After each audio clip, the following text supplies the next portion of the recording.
Women's day blessings and my prayers to all the women of the world.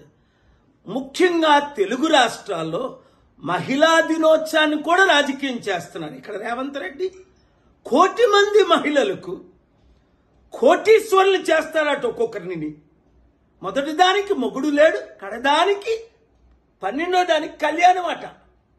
3000 రూపాయలు పెన్షన్లు ఇస్తానన్నోళ్ళు ఇంతవరకు 15 నెలలు అయింది, పెన్షన్ లేవు. అక్కడ చంద్రబాబు నాయుడు గారేటి మహిళా దినోత్సవాన్ని ప్రత్యేక అనౌన్స్మెంట్ అంటే ఏదో అనుకున్నా. డ్వాక్రా మహిళలకు 62 సంవత్సరాలు నిన్నోళ్ళకి 1,00,000 రూపాయలట, సహాయం చేసిన వాళ్ళకి 40,000 అట. ఎప్పుడు 62 సంవత్సరాలు వస్తాయి, ఎప్పుడు మీకు 1,00,000 రూపాయలు ఇస్తారు? అప్పుడు దాకా ఈయన బ్రతుకుంటాడా? బెట్టి బచావ్ బెట్టి పడావ్ అని మోదీ గారు బెట్టిల్ని మర్చిపోయారు.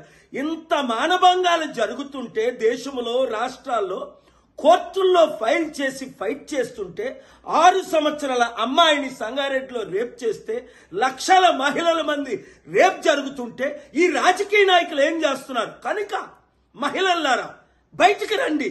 ప్రజాశాంతి పార్టీలో చేరి సర్పంచులు, ఎంపీటీసీలు, జడ్పీటీసీలు, ఎమ్మెల్యేలు, ఎంపీలుగా 50% ఉన్న మహిళలు 50% అధికారాన్ని సంపాదించండి.